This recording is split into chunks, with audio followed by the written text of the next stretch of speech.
Hi, everyone, and welcome to a webinar with Multipliers.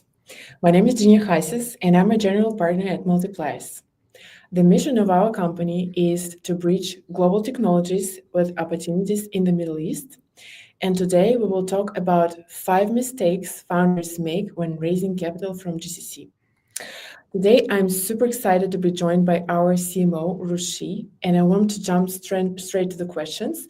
But first, I want 𝗪𝗓, so that you can introduce yourself. Tell us a little bit more about your background so that people understand why you're doing what you're doing, and especially here at Multipliers with us. Yeah, amazing. Thank you. Thank you for that intro, 𝗂𝗍𝗂𝗂. And hello, everyone. Thank you for joining us today. It's such an exciting webinar topic because it's very close to us. We deal with this on a daily basis. And we see a lot of these common challenges that founders make, throughout the fundraising process. So I'm super excited for us to dive in and to tackle that. And just a little bit about me. I've got about 12 years of experience working across the creative design and marketing industries. I've been in a startup, I've been in an agency, I've been working in corporate as well. So when I joined Multipliers, it's really joining, joining a founder community, and it's really what I'm passionate about. I love working with startups. I love seeing, innovative ideas. As you know, in startups, you always have to wear many hats. And that's one of the things I love about it. So what I do at Multipliers is pretty much helping, firstly, growing the Multipliers brand, but also helping founders, in their fundraising process, especially when it comes to their pitch deck, all of their pitch assets, just making sure it's, looking good, it's telling the right story, and it's going to appeal to investors. So I definitely want to jump into some of these questions, and we can, tackle these challenges. Yes. So thanks to 𝗪𝗓, we had 6 webinars during this half a year when he joined us. And then we have around 2,000 people on our LinkedIn platform already. And I really love to have these webinars together with the team. So that's probably one of my favorites. And talking about clients that we usually serve, so we usually help companies to raise capital, but not only, so it actually combines a lot of factors, right? Your pitch should be outstanding, the company information, cap table, legal structure, everything should be in one place, and it should be like matching to the criteria of investors. But we also say that if you have great packaging, at least you have a conversation with investor. Maybe this person wouldn't invest you in right now, maybe in the future, but at least you can have the feedback from investors. If you marketed your company well, if your presentation skills are amazing, and if your pitch deck, one pager, investment memo are amazing. So my question to 𝗪𝗓, to you, my first question is, what are the typical mistakes that founders usually make with pitch deck and with the content information when they're trying to sell the idea to investor? Yeah, absolutely, and that's a great one to start with, 𝗂𝗍𝗂𝗂. So the first mistake that we always see with the pitch deck, it's either very, it's too long. A lot of startups try to cram as much information as they can into the pitch deck in order to land an investor meeting. Now, the purpose of a pitch deck is to drive that investor interest. It's not there to close your round. So what you include in that pitch deck almost needs to be sort of a taste and a teaser to, what's actually happening behind the scenes. And this is where a lot of startups, they kind of miss that. They try and put as much as they can into the deck, and it looks very text heavy. It looks, very cumbersome to actually read. So when you look at your pitch deck structure, it should be those 10 slides, I would say 15 max, and it needs to cover the key essentials: your problem, solution, market size, your traction, your team, your business plan, your financial projections, your funding ask. These are just some of the typical slides that need to be in there. And the trick that comes to it, and I'm coming from a design perspective, is actually how do you turn that into a story? From page 1 all the way to page 10 or page 15, you need to be telling a story that you're selling to the investor, right? You want them to be able to come on, book a meeting with you, and then that's where you can show them everything else that you have. So once you have all of that key information in place on those slides, the next step is essentially, just making it look beautiful. And that's why we work with startups, so we do that for them. So we take off a bit of that, heavy lifting. But for any founders out there that, are struggling and are not designer capable, you can always reach out to any designer to be able to help spruce up your deck. And I think that in itself carries a lot of weight.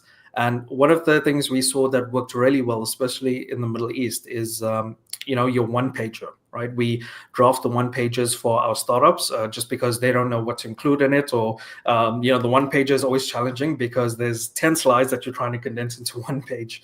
So deciding what information to include in there is super important, but also how it's laid out, from the visual, from the branding, does that all come across?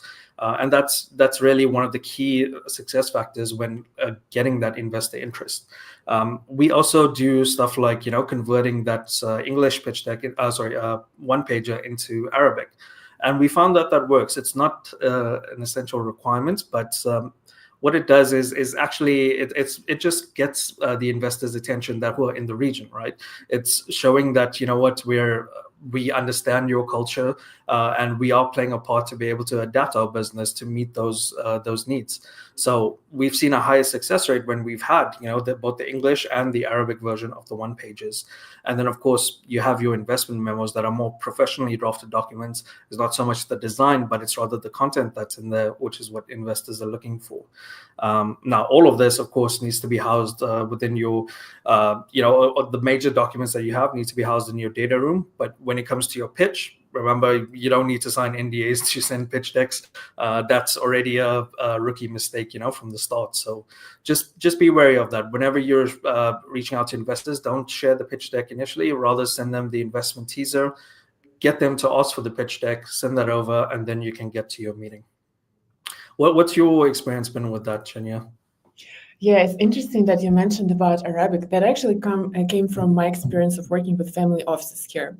And for those people who are living in United Arab Emirates, you know that every single person knows English. And you can sit with 4 Arab men and they will be speaking English between each other.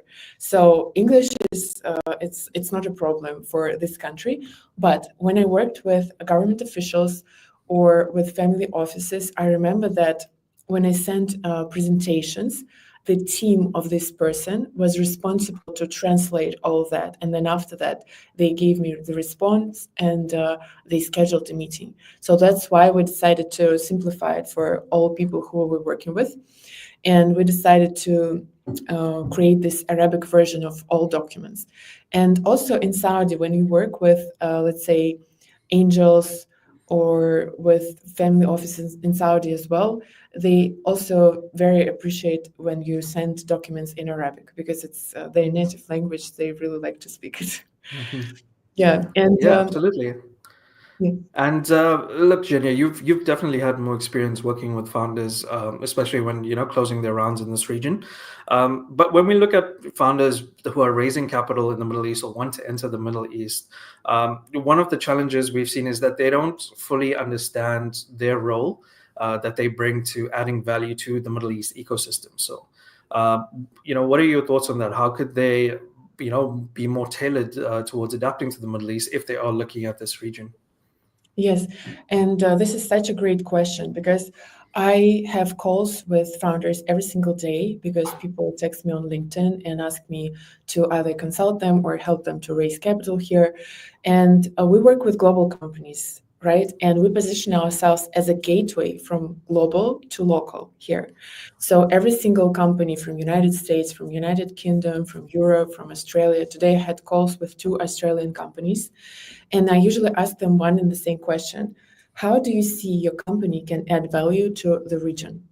Because even though you are talking to, let's say, global or geography agnostic venture capital funds that are located here, they would likely invest in a company that will be scalable on local market. And I had a situation in summer when I worked with a company out of Switzerland. The total market is big, but most of the market is in America for them. And when I brought them to Saudi, we seen this picture. Some Saudi investors, like 𝗪𝗪𝗪𝗪 Ventures, for example, they were super hungry for technology. and they are fine to buy this technology in America or in Europe, anywhere, and bring it to Saudi. And they already have a business for that, right? Because this is the biggest telecom company in Saudi.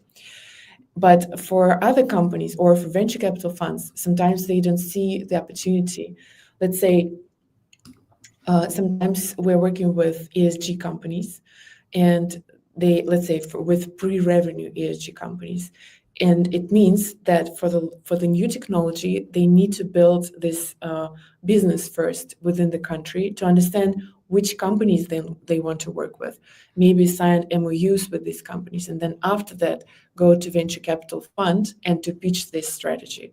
Because let's say if this is a fund, that's fine, but let's say if this is a family office, some family offices have business development arm, but some they don't. And they cannot invest money into the company knowing that there is no market for that here, right? Or they will not find customers. So for every single company that wants to work with multipliers with us, you need to first think about added value to the region. If you see that you can scale your business here, then definitely you will find a lot of investors here. If you see that the path is not clear, then you need to work on this path. And you need to include at least one slide to your pitch deck, emphasizing how exactly you will open this market for yourself.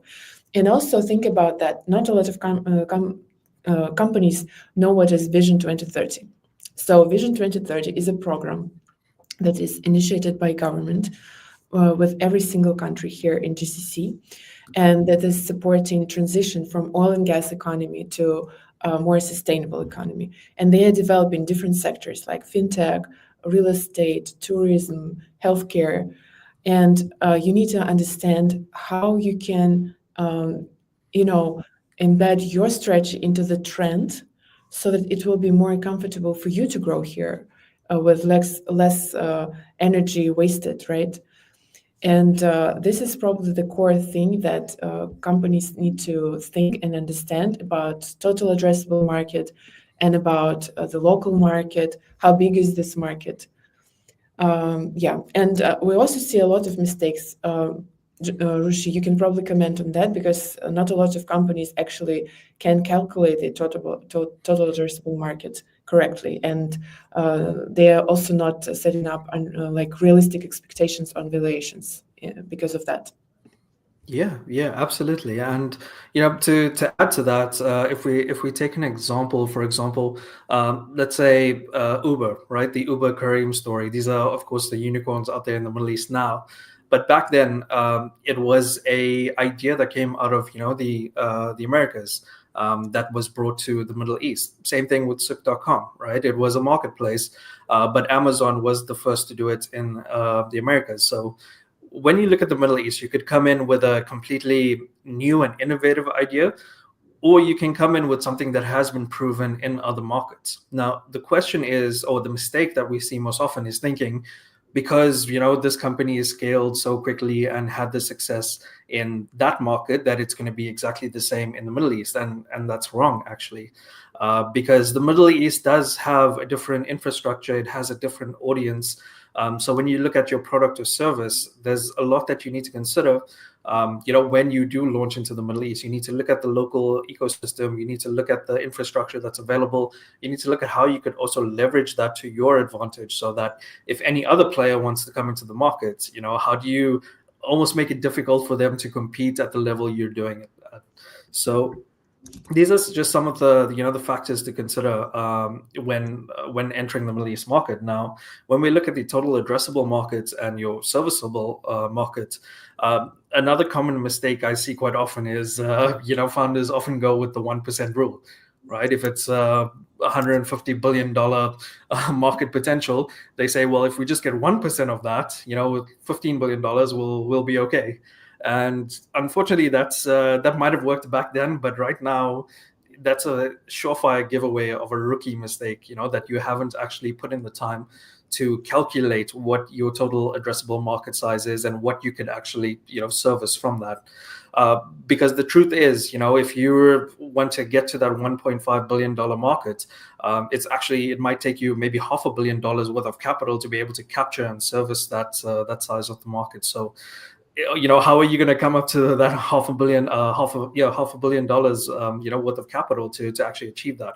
So this is where founders really need to dig in a little deeper. They definitely need to do market research. If it's not something that has been done before, by another company, ideally, if you're coming in, you want to reference maybe another company who's targeting the same markets. What have they been able to achieve so far? If you're not able to do that, you really need to use reliable and credible data sources to help you calculate and estimate what that market size is. And whenever you're putting that into your pitch deck, you should always need to, quote those sources as well, so that investors know, okay, they can go to that source and they can validate and say, yes, this is actually accurate, and this is where you're coming up with that number. And then working your way down there is not just taking 1% of the total market and then being able to say we can address 1% of that. It's actually looking at how quickly you can scale with the capital that you're raising, right? If this is your seed round, you need to know, okay, am I raising $2 million, let's say, how far is that $2 million going to get me towards attaining that market share? Is it only going to get me 1% there? Is it going to get me 10% there?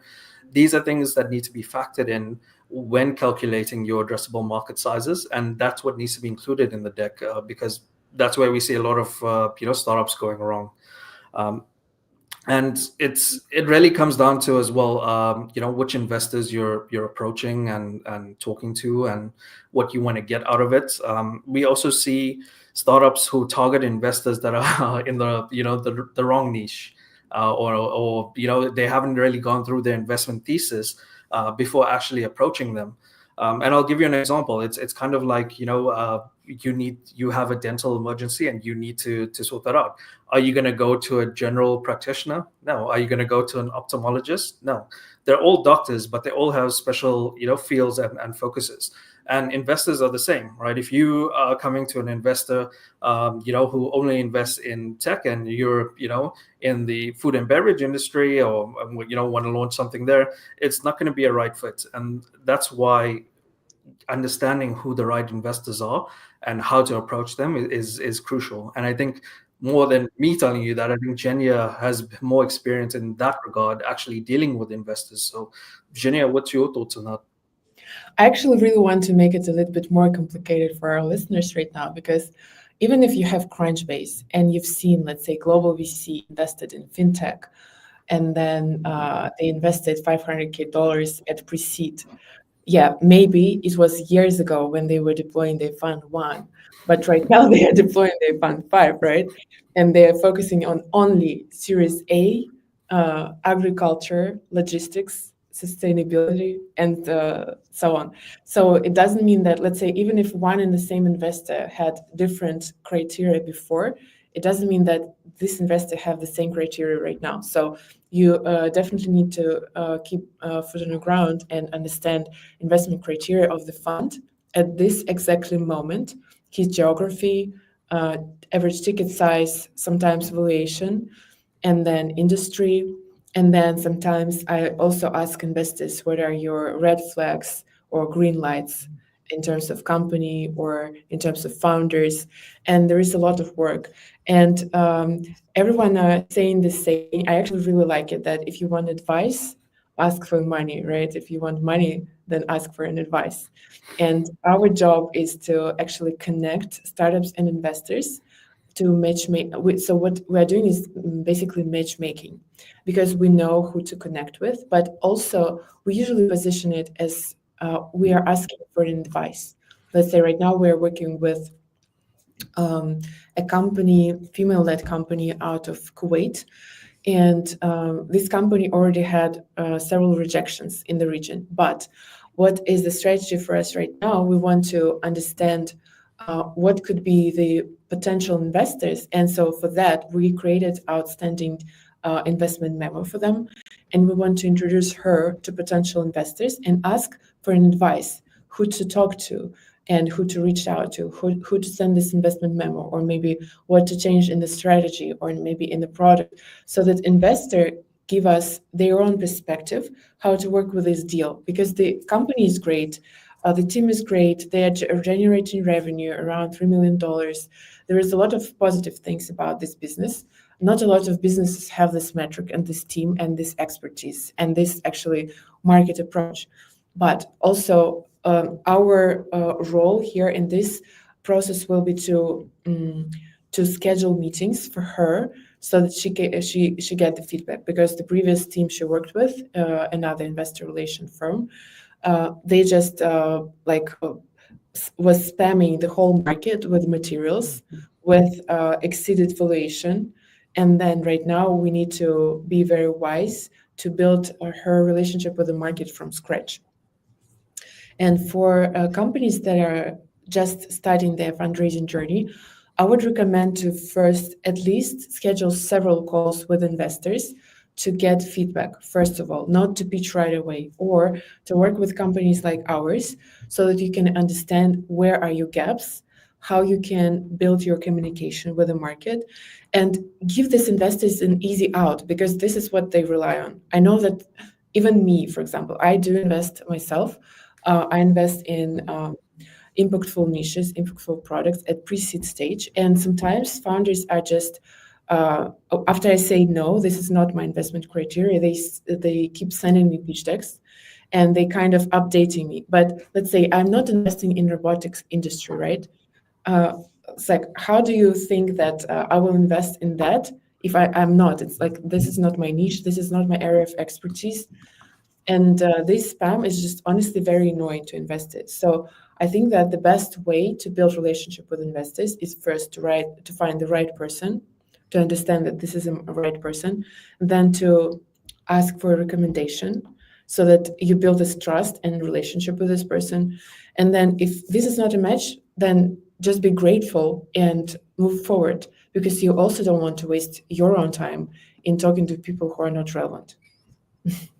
Yeah, 100%. And from my experience as well, working with the Multipliers team, I think that's probably one of the biggest factors that came out. Just immediately, Virginia, it happened a few times where we're evaluating a potential startup, and you immediately can say, yes, this VC could be the right fit for this, or no, this VC is not going to invest in that. And of course, that comes with experience and your network and relations.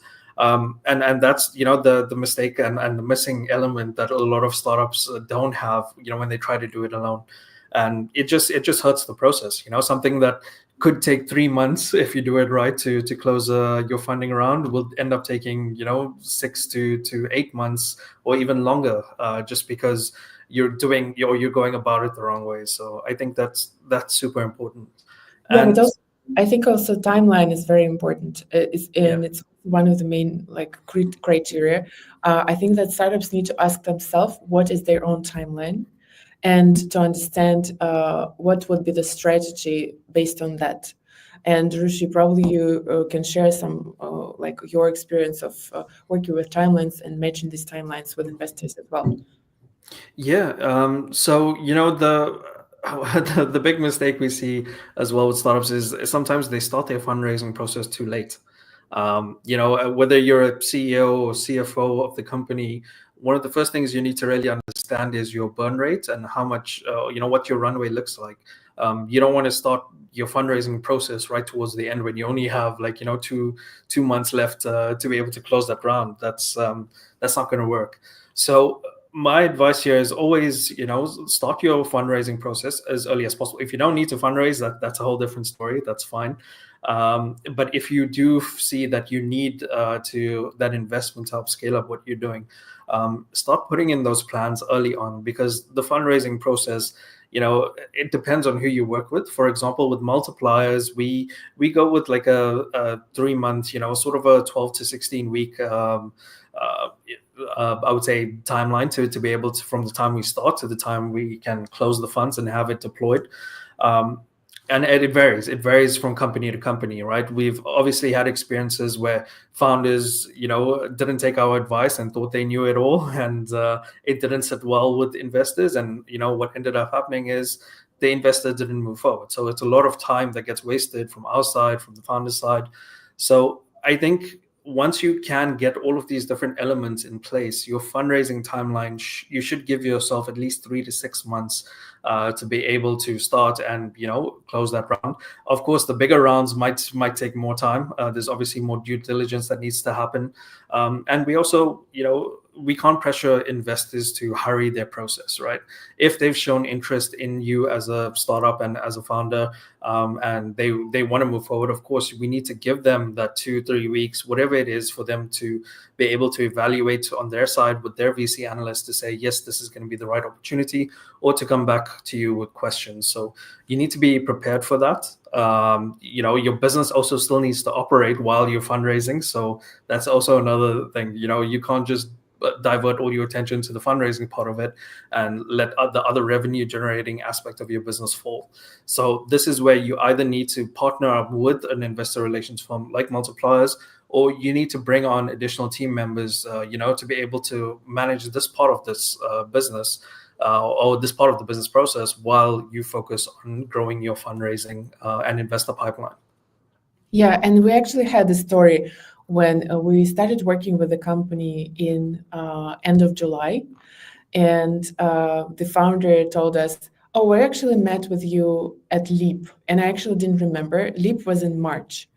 So he said that he started the fundraising process in March, and then in July he reached out to us and said, guys, really need your help, let's start. And honestly, I forgot to ask him, what is your runway? And then somewhere in 2 weeks, I understood that founder is like, there's just a smell of desperate, desperation. And then I understood that something is wrong. And I asked him, what is your timeline right now? And he said that it's not enough for him to pay salaries by the end of the month. And I understood that this is such a huge risk for me to introduce him to investors from my network. Even if a company is great, the technology is amazing, maybe he has a lot of companies in pipeline like BlackRock and other very famous funds, but it all takes time. So for me to introduce him to tier 1 VCs, that is also a very high risk. And that's why we decided to close the contract in a month. And obviously for him, it was like a waste of money and time as well. But if he would hire us in February or in March, we would definitely close the round by that time. Yeah, absolutely. And we've seen those peaks as well during the different times of year, right? Every region is different. In the Middle East as well, like this time of year, at the end of year, is always busy. As we come up to the February, I would say that November to February is always crazy. And then of course you have your Ramadan period, and then it picks up again. So timing also plays a crucial role here in your fundraising strategy. So just keep that in mind whenever you are starting your process. And it's better to start early, have enough room to breathe as well. And I think also give that space to the investors. We've seen founders who get pushy, and investors just get irritated, and they decide not to move forward. So these are just some of the factors I think we need to consider. And yes, especially when it comes, sorry, go ahead. Yes, I was thinking to talk about timeline this year. So right now we are in the end of December, right? And this year is very special because January and February will be the most active months. And I would say probably the first week of January would be dead still, but 3 weeks of January and 4 weeks of February, this is your time to build funnel. And if you really want to save your time and to use it wisely, you definitely need to start building it right now. Work with some investor relations from the region, with companies like us or with individuals to build this pipeline so that during Ramadan, you can go under due diligence process with funds. And then in April, you can receive money. So this is your shortest plan for 2025, Q1 and Q2. And I think that most of the startups who are raising right now $2.5 million to $10 million, see the Series A, they can reach out to us and investigate the opportunity of working together. But also, I'm thinking that right now we have other options for companies that are, let's say, pre-revenue, or you're at pre-seed stage, you already have a product, but you didn't generate any business clients. We also have the opportunity for you to offer also for companies that, let's say, you already have everything, you have investor relations, you are great, you have great business somewhere, let's say in United States or in Europe or in Australia, but you're new to the region. And you probably need to have at least several hours of consulting from someone who is here to understand who to reach out to and how to work with these investors, what would be the ideal scenario for you to close deals. And for these groups of people, we developed the package right now, which is very new, and we are just launching it today at this webinar. And 𝗪𝗓, I think that you would be the best person to talk about it right now. Yeah, happy to do that. Okay, so I'm just going to check, is my screen visible? Yes, it is. Amazing. So if you haven't, checked out the new 𝗪𝗶𝗹𝗹's website, I definitely urge you to go in and have a look. We pretty much use our website for everything. We don't really rely on company profiles just because we put everything up there, for everyone to access. So when you go into 𝗪𝗶𝗹𝗹𝗃, you'll see a tab here called Advisory. Now, this is a new service that we're launching, and it's different to our fundraising service that we normally do. Remember, our fundraising service is hands-on. We're actually doing a lot of the work for you, whereas the advisory service is more geared towards, putting you onto the right path. If you've already covered a lot of these steps, or if you feel that the actual fundraising package is too much, this is a more cost-effective advisory and consultation package that we have for pre-seed and seed founders. So what's included in this package is pretty much your fundraising strategy advisory. So from the start to the end, if you're looking into this market, we'll sit down with you, we'll look at your business model, we'll look at your target investors, and we'll be able to advise you and tell you, look, if you're going to go about it, do it this time of year, give it this amount of timeline. These are the potential investors you need to look at. And maybe these are the sort of things that you need to have ready, right, before you even approach them. So that fundraising strategy call is really digging deeper into, okay, what needs to improve before you can actually go ahead, or if you're already in the process, what needs to improve quickly so that you can, continue and progress. We also offer a pitch deck analysis and feedback session. So we actually go through your pitch deck, and like I said, are we condensing it to that 10 to 15 slides? Do we have all of the key metrics and information on there? Is it looking good? And is it telling that story? These are some of the things we will go through, from an analysis standpoint, to give you that feedback so that you can go ahead and make those changes. We actually do the one-pager and investment memo for you, just because we know a lot of startups sort of struggle with that part of it. So this is a service we've added in there so that you can have a professional document that you can give to investors when you're reaching out to them, and they'll have everything that you're going to need. We also have a VC analyst on our team. So one of those consultations is actually sitting down with them to dig deeper into the business, to understand, okay, what are investors looking for? What are they going to ask you? What do you need to be prepared for? So that session is crucial to making sure you've covered all of your bases, you have everything you need, so that when investors do throw questions at you, you're able to answer them. You're not going to stutter or freeze or drop the ball right there in the meeting, right? Because that is again another red flag that they can pick up on. And then a target investor list, right? That's something that we can help put together for you, especially when you're looking at the Middle East, because that's an area that we're very specialized in, but also globally, right? If you're looking at raising funds internationally, we can help you to put together a target contact list of investors that you can approach, who are best suited for your business and who are best, or whose interests best aligned with your goals and your targets. So we also have a lot of FAQs on here. So if you ever have any questions, this is probably the place that you go to find those answers. And what does this package, cost, right? So this is 𝗪𝗓, just to summarize it, 3 main things, right? The strategy for companies that want to work by themselves without any investor relations, without us, without anyone else. You do your own, right? So first, you need to understand the strategy. Let's say you have 3 months timeline, you have one strategy. You have 6 months timeline, you have another strategy. You want to have VCs on board, one strategy. You don't want to have VCs. You rely only on angels and family offices and other strategy. So all that should be structured before you start reaching out. Then step number 2, you need to create outstanding materials, 1-pager in English and Arabic, and investment memo. And 3, the list of investors to reach out. So this is the package for people who need these 3 things: strategy, packaged documents, and then the list of investors. Now let's talk about the price. Yeah, absolutely. So the pricing for this package is listed at $5,000. It's a one-off fee. It's not a recurring fee.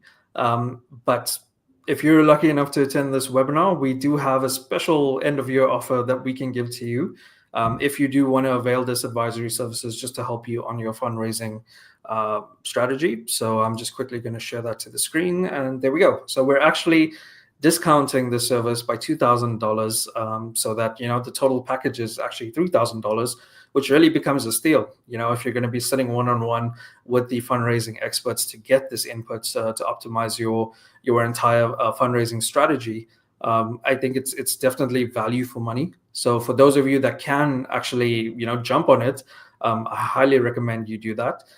So on our website, when you click on purchase, it obviously goes to the checkout page, and you can put this code START2025 into the checkout page to get this discount. The catch is that it's only going to be valid until Friday, which is the 3rd of January. So if you are thinking of, perhaps getting some advisory, helping to spruce up your strategy, helping to improve your pitch deck, this is really the best time to do it. So if you have some time after this webinar, head over to multipliers.vc/advisory, and then you can check out using this code. Yes, and guys, this is our New Year present for you. This is just one-time offer, and just for people who watch this webinar. That's what we want to emphasize, because we appreciate that people are interacting with our content, that you guys are following our page, that you're commenting, and that you're working with us. You're helping us to improve our services, and that's why for people who are watching this webinar, we offer that present for New Year. Great. Yeah, absolutely. I think that we can actually open the discussion to questions. I see that there is a question from one of the listeners about how do you charge if someone wants to hire you to get to investors. Yes. So first, you need to think that we can focus just on companies that are raising seed and Series A. So for these companies who are raising from $2.5 million to $10 million, based on our own company business model, we can just focus on these startups. We are providing them a matchmaking service. So we take you to the journey where we schedule meetings and calls, and sometimes even schedule roadshow. Let's say we bring you to Saudi Arabia for 1 week, 5 days, and we pack your day with 3 to 4 meetings per day with relevant investors where you can pitch face-to-face. And these people we already built relationship with for years, working here and living here. So for these companies that are lucky to sign this kind of package with us, we usually propose 1 to 3 month journey, because for some companies that are, let's say, they are already in the region, they have tier 1 VCs already in cap table, they are generating revenue, it's easy. It just, we probably widen the spectrum of investors to, let's say, family offices, first-time GPs that they have never worked with, and also for, let's say, family offices. And within 1 month, we build this funnel, and then after that, we are closing deals. But for most of other startups, let's say, for companies from America or from Australia that have LLCs not in the region, and let's say they're pre-revenue, then for them it will be a little bit more difficult because we need to filter out a lot of other investors. And we need to build a funnel within, let's say, 3 months. And then after these 3 months, where the founder received at least 60 calls or meetings from us, where we pitch them at the different conferences and also at these road shows. And sometimes we also use some creative methods of raising funds, like, let's say, organize a webinar and invite you as one of our speakers and then potential investor. And then it kind of creates an open pitch. And so all of that results in the funnel where you will be able to close deals within the next 3 months. And so what we charge is usually retainer and success fee. And for us, this is our win-win strategy. And I really want to talk about that because most of the companies say, oh, we don't want to work with retainers. Yes, but for us, it means that you are not value our work at all because the responsibility lays on two parties, the founder and us. We cannot take the full monetary responsibility on us, on your performance, right? So whenever we are opening doors, you are closing doors. When we introduce you to investors, then you're closing the deals. And even if I can put you in front of, I don't know, Sheikh Hamdan, right? Who is very hungry for technology, who has money, who is looking for investments, but then you will be able to close the deal with him, not me. That means that whenever we introduce you to investors, win-win strategy will be when you cover it with the retainer. And then after both of us close this deal, and I facilitated it from our side, you facilitated it from your side, then we come to the result where we close these deals and everyone are winning. So the business model works this way that we charge $10,000 monthly for the active period of fundraising, which lasts for 1, 2, or 3 months, depending on the company's strategy and company's status. And then after we close deals with investors, we charge 5% success fee. Yeah, absolutely. Thanks for addressing that, Ksenia. And case in point, right? When it comes to working with founders as well, as the investor relations experts, we're able to land more of those investor meetings just because we do a bit of that qualification or pre-qualification of the startups. We go through all of your decks, we help you to spruce it up. So when we approach the investors, it's already in a way pre-qualified in their mind. So that's why they're more willing to engage with us, and that's what also opens a lot of doors rather than founders trying to do it themselves. Because again, you can imagine how many pitches investors get on a daily basis. So how do you stand out from the crowd has always been one of those key challenges that any startup or founder needs to address. So that I think that's where the benefit of having a partner like Multipliers to help with the fundraising comes in. And then that's also why we're also launching the advisory service. We also understand not many startups are tailored towards that sort of engagement. But if they do need something small to help them, get onto the right track, I think that's where the advisory service comes in as a better fit, to put you on that track so that you can run it through. Yes, another question is from Patrick. By the way, thank you everyone who are posing questions here. We're very grateful for that, and please send us more questions. We have 20 more minutes. I like your webinar. Thank you, Patrick. Are you active in health and wellness space? Do you see this as a trend in the middle? Yes, I would say that, let's say for Saudi region, for Saudi country, the first top 3 industries are fintech, healthcare, and game dev. And I also see that there is another trend coming, but it's not there yet, which will disrupt the talent market. And I also always tell that to people, just because there is so lot of investments right now goes inside the country, it will definitely disrupt the talent market, and there will be a lot of talent tech solutions. There will be a lot of ed tech companies. So you definitely need to look into that.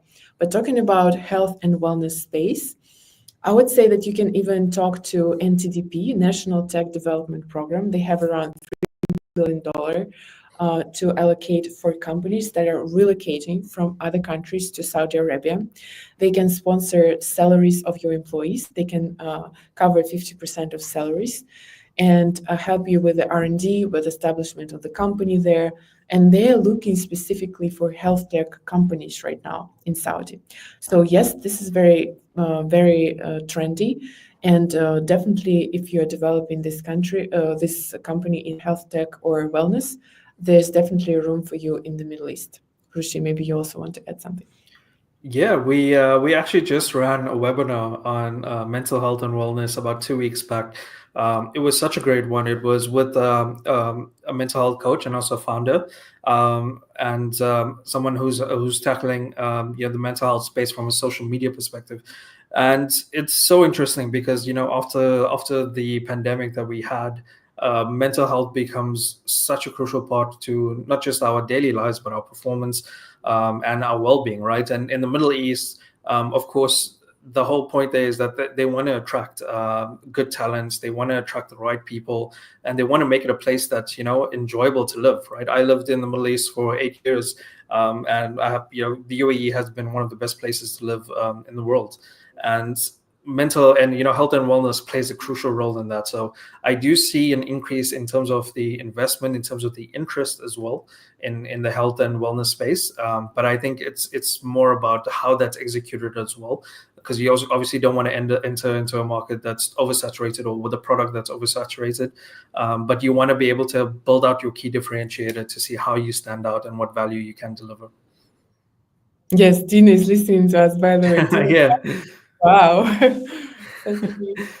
Yeah, that's cool. Yes, Dina was one of our guest speakers at our previous webinar. So thank you, Dina, for tuning in to this one. Yes, amazing. Oh wow, I'm so happy. Okay. And Jenny, just in terms of trends as well, right? It was just something I was thinking through as we were talking about this, especially when it comes to the economic impact of startups in the Middle East, right? This is also something I think investors are clearly looking at, is would your startup result in an increase in the job opportunities? Are you going to introduce something new, an entirely new segment in the industry that could be the first for the Middle East? We've seen especially the UAE pick up on blockchain and crypto industry, so much so that a lot of companies have migrated there, and the job skills as well that are growing in that region are really geared towards the Web3, the blockchain, the crypto side. So these economic impacts, I think, have a major can be a major influencer in terms of the fundraising decision or the investment decision by the investor. But gearing up towards 2030, I think, as much as you can, if you can align to those visions, those values in this time frame, I think perhaps you'd be more aligned towards closing your funding around sooner. But what are your thoughts on that, Jenya? It's actually very interesting question. And that my previous business was tech recruitment company. So we were hiring developers, and we were hiring them through a very sophisticated tool, which is hackathons. So back in Russia, and then in Belarus and Ukraine, and then after that in the United States, when I was living there, we worked with data scientists that came to us. Corporate companies were sharing with us data, and then after that, these people were developing prototypes, and corporates were hiring the winners of these hackathons on board, or offer them some partnerships or maybe some contracts. And I remember that at that time it worked really very well, because hiring it actually very conservative niche, I would say. And hiring, let's say 10 years ago, was through different platforms, like in Russia, headhunter.ru, in America, hire.com. In Saudi, there is no specific platform for, let's say, hiring techies, but there is Marn.io, which will definitely become a unicorn soon. And there's a lot of examples of these companies going through IPO at more than $500 million valuation. And I see that, so especially because this is very conservative niche, and we still build companies with talent, right? It's not we're not at the stage where artificial intelligence is doing everything for us, right? So we're using AI tools just to advise us how to create a better picture, or how to transform voice recording to text, and how to post something on social media, how to optimize the job description on Upwork. And I actually invested in a company which is in United Kingdom, and the founder Holly reached out to me through LinkedIn, and she shared what exactly she's doing. So she's building a platform for underrepresented talent to find jobs. And just because this is my investment criteria, stage-wise, that is female founder, and they're doing the product in the area where I'm an expert, I invested in them. And right now they are building an AI tool for people to get career consultations. And I see more and more people right now reach out to me and ask if I want to invest in this company. But I'm thinking that right now, for now, I'm good. But I also see that there is so lot of opportunities for people to disrupt this industry with a lot of tools. And I know that there is so lot of room for growth, even let's say in Saudi. Someone can build a platform that aggregates the data of all data scientists, just because there is so lot of governmental programs that are sponsoring AI development right now, right? Or maybe just specifically for blockchain developers. Or I'm actually looking into investing in another company right now, which is like very related to this. It calls Convos, and they are building lifetime chat with developers, let's say, or people from one and the same niche, because we have Reddit. This is a blog. Under the article, you can leave your comments and wait for someone to respond, right? When there is a lot of people there, you get response fast. But let's say during vacations or during holidays, it could be longer, but you probably need to fix something in your code on your website. So these guys are building chats where you can get response from the community right there, as if you are chatting to a friend on the WhatsApp. And I really like this idea. I think that it definitely have place, and it will definitely be very popular. Yeah, absolutely. Have And new Zhenya, we have one more, I think, question. I'll just pull it up here from Ahmed Nasser. So I wonder if you guys ever worked with Egyptian founders throughout the fundraising process. We actually haven't, but we're not dividing people to races or nationalities. So we always open gates to everyone, to every global company that wants to work with local capital here in GCC. And for us, it doesn't matter to work with Australian founder from American company or with Egyptian founder. The main value that we're bringing is that this matchmaking with local opportunities here in the region with Saudi Arabia, United Arab Emirates, or Qatar. Amazing. Okay, I think that's all, guys. So you know what, Jenya, this has been such an interesting webinar. It was my first for multipliers, so hoping I can do a few more with you guys. And ideally, you know, it's all about sharing value, sharing some information that we can. Of course, we have our services, you know, that behind everything, which is what helps us keep the lights on. But these are you know, inputs and little, you know, nuggets that we love to share with you guys. And if it's something you want to see more of, do let us know. You know, add a comment, let us know what you'd love to see next, because we will launch a series, you know, aimed at tackling these questions for first-time founders, or challenges raising your seed round in the Middle East. So good things to look forward to in 2025. And on that note, you know, we're coming to the end of 2024, so I hope everyone celebrates safely and responsibly, and that, you know, you put a good close to the year, and you look forward to the new year that's coming in just a few days. Thank you, 𝗓𝗫. Thank you, everyone who listened to us. And this year, I feel a little bit different. Last year, everyone were working here in the office in WeWork in Abu Dhabi. This year, no one is here. Everyone is celebrating. And we're actually joking that Europeans share the culture with locals. And right now, locals are not working as well. And even my Arab friends, they are sending me messages, Merry Christmas and Happy New Year. So that's exactly what I want to wish to everyone who listened to us today. Enjoy your holidays. Make your wishes, and probably write down the strategies for 2025, what you want to achieve in your personal life, in your family, in your other areas like health, and also in fundraising and in your business, and in fun and entertaining.